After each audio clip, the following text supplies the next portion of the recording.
আসসালামু আলাইকুম, welcome to chemistry by Nawaz. তো আমাদের আজকের লেকচারে অর্থাৎ আমাদের আজকের ভিডিওতে আমরা শিখব কার্টেন-হ্যামিট নীতি, ক্রাম নীতি। ওকে, দেখো এই কার্টেন-হ্যামিট নীতি, ক্রাম নীতি আমাদের এই রিঅ্যাকশন মেকানিজম ফোর্থ ইয়ার এবং স্টিরিওকেমিস্ট্রি থার্ড ইয়ারের সবচেয়ে গুরুত্বপূর্ণ এবং সবচেয়ে জটিল দুইটা টপিকস। ওকে, তো তোমরা কার্টেন-হ্যামিট নীতি যারা আমার আগের ভিডিওতে দেখোনি তারা প্লিজ ভিডিওটা দেখে নিও। কার্টেন-হ্যামিট নীতি কিন্তু আমি আগেই দিয়ে দিয়েছি। ওকে, তো আমরা আজকে যেটা আলোচনা করব ক্রাম নীতি নিয়ে।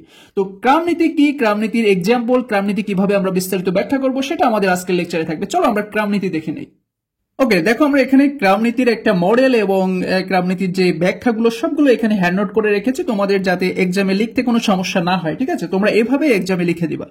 তো এখন আমরা ক্রাম নীতির সর্বপ্রথম বোঝানোর আগে আমি একটু তোমাদের সাজেস্ট করবো তোমরা একটু চিত্রটা ভালো করে ফলো করে নাও।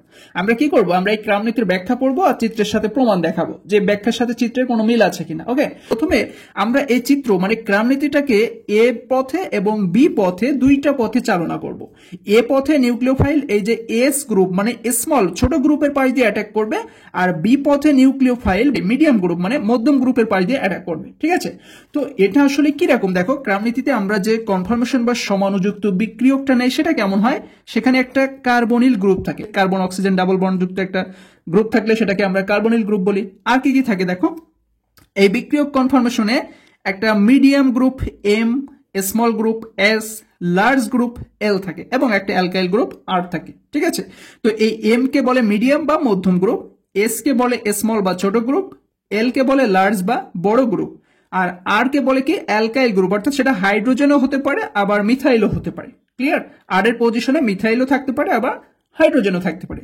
তো এরকম একটা বিক্রিয়ক নিতে হয়। ঠিক আছে, এই বিক্রিয়কটা অবশ্যই কি হতে হবে, এরকম একটা কনফর্মেশনে থাকতে হবে। এই বিক্রিয়ককে আমরা পরিচালিত করি কি পথে, এ পথে আর বি পথে। এ পথে কি করে, এখানে এ আর বি দুই পথে নিউক্লিওফাইল অ্যাটাক করে। নিউক্লিওফাইল বোঝো তো, নিউক্লিওফাইলকে NU মাইনাস দিয়ে প্রকাশ করা হয়। তার মানে যেখানে ইলেকট্রন, নিউক্লিওফাইলে ইলেকট্রনের আধিক্যতা থাকায় সে কি করে, ওই কার্বনে অ্যাটাক করে। এখন এই নিউক্লিওফাইল কার্বনের দুইটা পথ দিয়ে অ্যাটাক করবে, একটা হলো স্মল গ্রুপের পাশ দিয়ে আর একটা হলো মিডিয়াম গ্রুপের পাশ দিয়ে। তো এখন আমরা দেখে আসি যে ক্রাম নীতিতে এরূপ আচরণ কেন হচ্ছে। খেয়াল করো, বলছে প্রভাবক মুক্ত বিক্রিয়ায়। প্রভাবক মুক্ত বিক্রিয়ায় মানে আমরা ক্রাম নীতির ক্ষেত্রে যে বিক্রিয়া নিয়ে কথা বলছি সেখানে প্রভাবক মুক্ত থাকতে হবে, মানে প্রভাবক থাকলে হবে না। ওকে, বা প্রভাবক সেখানে কোনো প্রভাব বিস্তার করতে পারবে না।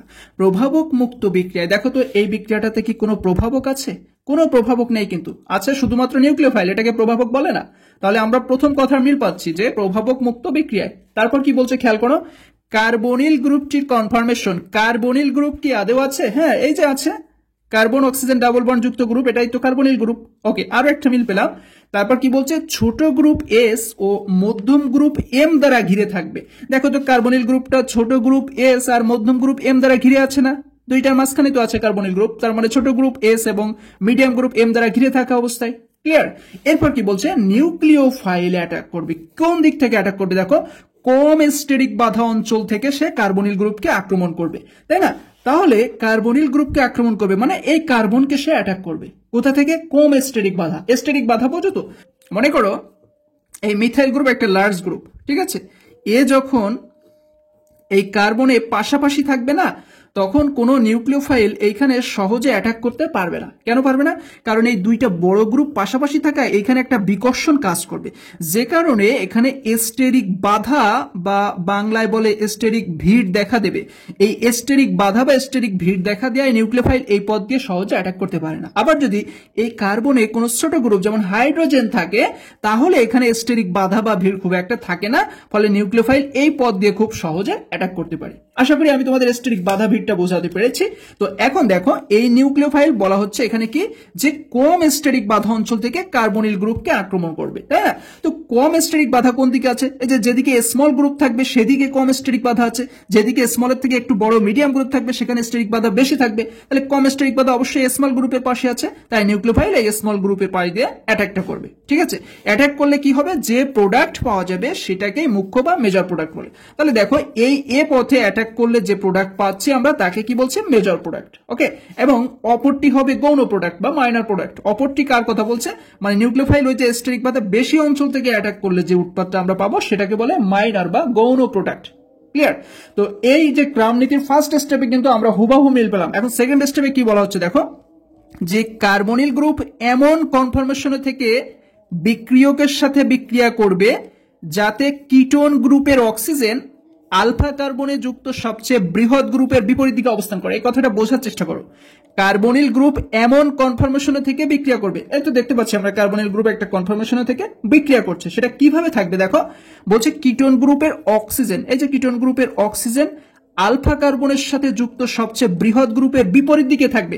দেখো আলফা কার্বন, এটাকে বলে আলফা কার্বন, ঠিক আছে, এর সাথে যুক্ত এই গ্রুপটা এল, এল অর্থ লার্জ, মানে এইটা হলো বৃহৎ গ্রুপ। তাহলে দেখো তো বৃহৎ গ্রুপের বিপরীত দিকে কার্বনিল গ্রুপের অক্সিজেন আছে কিনা, এর পাশাপাশি নেই, আছে কোথায়, অ্যান্টি সাইডে। তার মানে এই কথাটাও ঠিক আছে যে বিক্রিয়কের সাথে কিভাবে বিক্রিয়া করবে, কিটোন গ্রুপের অক্সিজেন বৃহৎ গ্রুপের বিপরীত দিকে থাকবে, আছে না বিপরীত দিকে, লার্জ গ্রুপের দিকে, কিটোন গ্রুপের অক্সিজেন তার অপোজিট সাইডে। ওকে, এরপর আক্রমণকারী নিউক্লিওফাইল দ্বিবন্ধনের সবচেয়ে কম বাধাপ্রাপ্ত অঞ্চল থেকে, দেখো তো কম বাধাপ্রাপ্ত অঞ্চল অবশ্যই এটা একটু বেশি বাধাপ্রাপ্ত হবে, কারণ এখানে মিডিয়াম গ্রুপ আছে, এখানে স্মল গ্রুপ, এটা সবচেয়ে কম বাধাপ্রাপ্ত হবে, এখানে স্টেরিক ভিড় কম থাকবে। ওকে, নিউক্লিওফাইল দ্বিবন্ধনের কম বাধাপ্রাপ্ত অঞ্চল থেকে অথবা ছোট গ্রুপের পাশ থেকে কার্বনের গ্রুপকে আক্রমণ করবে। তাই ছোট গ্রুপের পাশ থেকে অ্যাটাক করছে না নিউক্লিওফাইল, করে যে প্রোডাক্ট পাওয়া যাবে সেটা হবে মেজর প্রোডাক্ট বা প্রধান উৎপাদ। এই যে আমরা যে প্রোডাক্ট পাচ্ছি সেটা হচ্ছে মেজর প্রোডাক্ট, ঠিক আছে। তাহলে দেখো তো আমাদের সবকিছু লেখার সাথে কিন্তু চিত্রের হুবাহু মিল আছে, ক্লিয়ার। ওকে, এখন দেখো আমরা রিঅ্যাকশনটা কিভাবে করছি।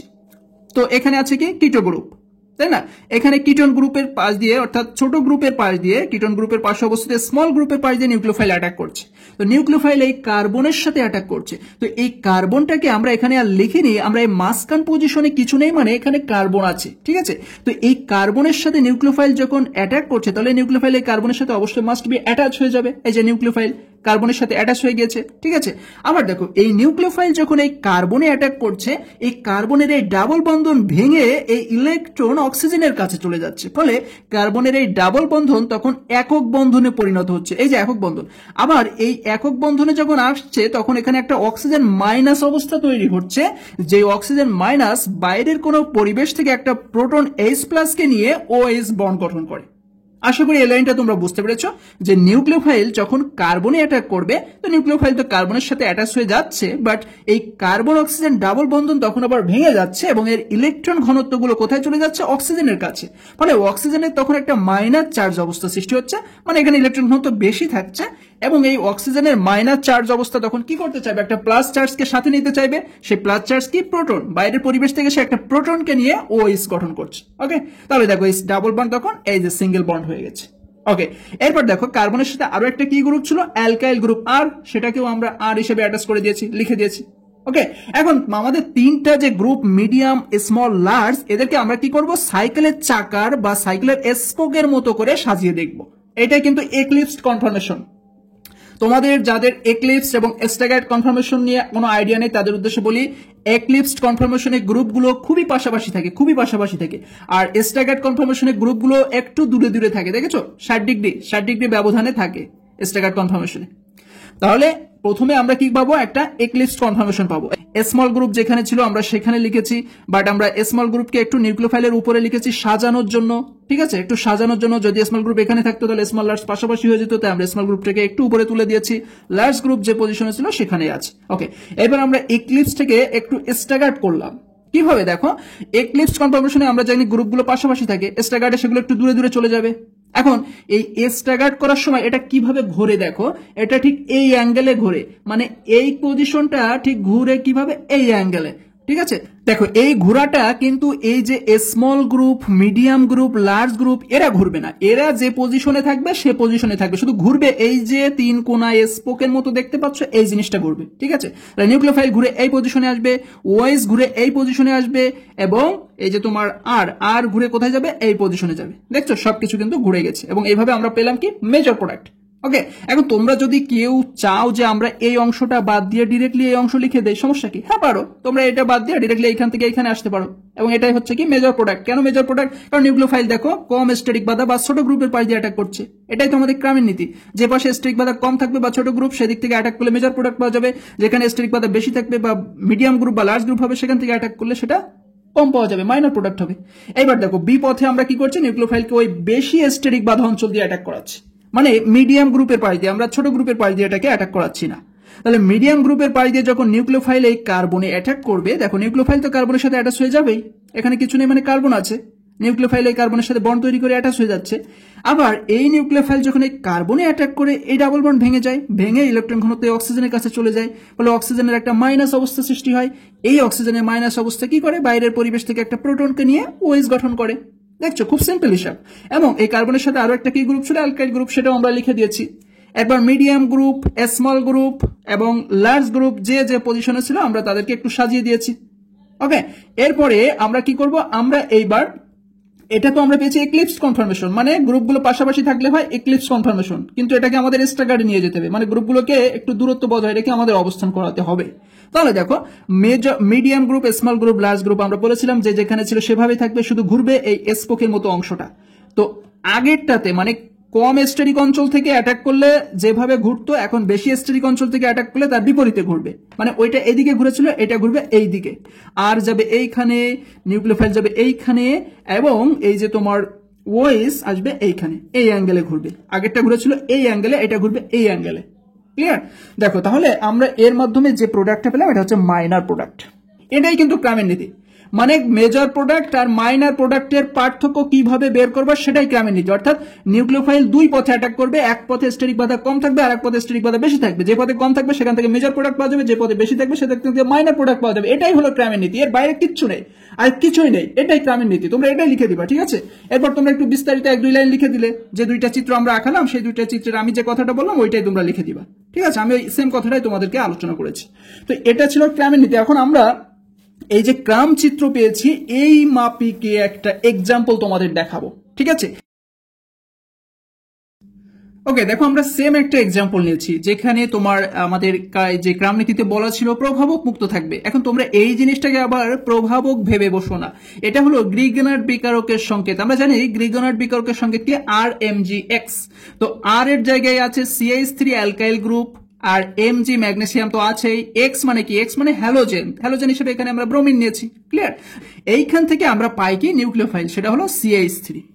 এখান থেকে CH3 অংশটাকে বলে নিউক্লিওফাইল, মানে এইটাই আমাদের অ্যাটাক করবে কি পথে, একবার এ পথে একবার বি পথে।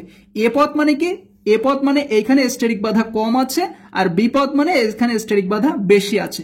এইখানে কেন স্টেরিক বাধা কম, কারণ দেখো এখানে একটা স্মল গ্রুপ এইচ আছে, আর এখানে স্টেরিক বাধা বেশি কারণ এখানে মিডিয়াম গ্রুপ CH3 মূলক আছে, ঠিক আছে, মিথাইল গ্রুপ আছে। ওকে, তো আমাদের দেখো তো এরকমই ছিল না যে তোমার ক্রামের নীতিটা, এখানে স্মল গ্রুপ থাকবে, এখানে মিডিয়াম গ্রুপ থাকবে, এখানে লার্জ গ্রুপ থাকবে। দেখো তো সেম কিনা, এখানে স্মল গ্রুপ আছে, এখানে মিডিয়াম গ্রুপ আছে, এখানে লার্জ গ্রুপ আছে। ফিনাইল গ্রুপটা হলো লার্জ মানে বৃহৎ গ্রুপ, মিথাইল গ্রুপটা হলো মিডিয়াম গ্রুপ, হাইড্রোজেনটা হলো স্মল গ্রুপ, ঠিক আছে? কিটো গ্রুপ ছিল, তার বিপরীতে আছে কি অ্যালকাইল গ্রুপ। এই যে কিটো গ্রুপের বিপরীতে অ্যালকাইল গ্রুপ হিসেবে এইচ আছে। আমরা বলেছিলাম যে আর এর জায়গায় এইচ হতে পারে, CH3 হতে পারে, তাহলে এখানে এইচ হয়েছে, সমস্যা তো কোথাও নেই, আছে? ওকে, এখন দেখো এইখান থেকে কি করবে, এই অংশটা থেকে নিউক্লিওফাইল বেরিয়ে আসবে, সেটা হলো CH3। এই নিউক্লিওফাইল এই ছোট গ্রুপের পাশ দিয়ে একবার অ্যাটাক করবে, বড় গ্রুপের পাশ দিয়ে অ্যাটাক করবে, ঠিক আছে? তো ছোট গ্রুপের পাশ দিয়ে অ্যাটাক করলে যেটা পাওয়া যাচ্ছে সেটা হলো এই প্রোডাক্ট, আর এই বড় গ্রুপের পাশ দিয়ে মানে বিপথে অ্যাটাক করলে যেটা পাওয়া যাচ্ছে সেটা হলো এই প্রোডাক্ট। খেয়াল করলে দেখো যে তোমার এই নিউক্লিওফাইল যখন এই ছোট গ্রুপের পাশ দিয়ে অ্যাটাকটা করবে কিভাবে হবে, কি বসবে এখানে, খেয়াল আছে, মনে আছে? দেখো তো এই যে অ্যাটাকটা কেমন হবে, এইখানে থাকবে মিডিয়াম গ্রুপ, এইখানে থাকবে স্মল গ্রুপ, ওপরে থাকবে নিউক্লিওফাইল। ওকে, দেখো medium group, small group, nucleophile. Clear? Same হিসাব, সবকিছু মিলে যাবে। আবার দেখো ওএইচ এখানে থাকবে, অ্যালকাইল গ্রুপ এখানে থাকবে, লার্জ গ্রুপ এখানে থাকবে। এই যে লার্জ গ্রুপ, ওএইচ, অ্যালকাইল গ্রুপের জায়গায় আছে এইচ। ক্লিয়ার? আর এটাকে মেজর প্রোডাক্ট বলছি কেন, কারণ এই যে কম স্টেরিক বাধা বা স্মল গ্রুপের পাশ দিয়ে অ্যাটাকটা হচ্ছে, তাহলে এটাকে এ পথের যে প্রোডাক্ট পাওয়া যাবে তাকে মেজর প্রোডাক্ট বলা হবে। আবার যখন বি পথে অ্যাটাক করছে, মানে বেশি স্টেরিক অঞ্চল থেকে অ্যাটাক করছে, তখন কি পাওয়া যাবে দেখো, তখনকার চিত্রটা কি ছিল, এই যে বি পথে অ্যাটাক করলে এখানে এম থাকবে, এখানে এনইউ থাকবে, এখানে এস থাকবে, সবগুলোই আছে। দেখো এম মিডিয়াম গ্রুপ আছে, নিউক্লিওফাইল আছে, স্মল গ্রুপ আছে। ওকে, নিচে কি কি আছে, এখানে অ্যালকাইল গ্রুপ, এখানে লার্জ গ্রুপ, এখানে ওএইচ। ওকে, দেখো অ্যালকাইল, লার্জ গ্রুপ, ওএইচ সবকিছু সিমিলারলি মিলে যাচ্ছে কিন্তু, ঠিক আছে? যেহেতু এটা তোমার বেশি স্টেরিক অঞ্চল থেকে অ্যাটাক করেছিল, তো এটা মাইনার প্রোডাক্ট, মানে এটা খুব কম পাওয়া যাবে। তো এই ছিল আমাদের ক্রাম নীতির A to Z আলোচনা। তো কথা হচ্ছে আমাদের পরবর্তী কোনো প্রশ্নে। সবাইকে ধন্যবাদ।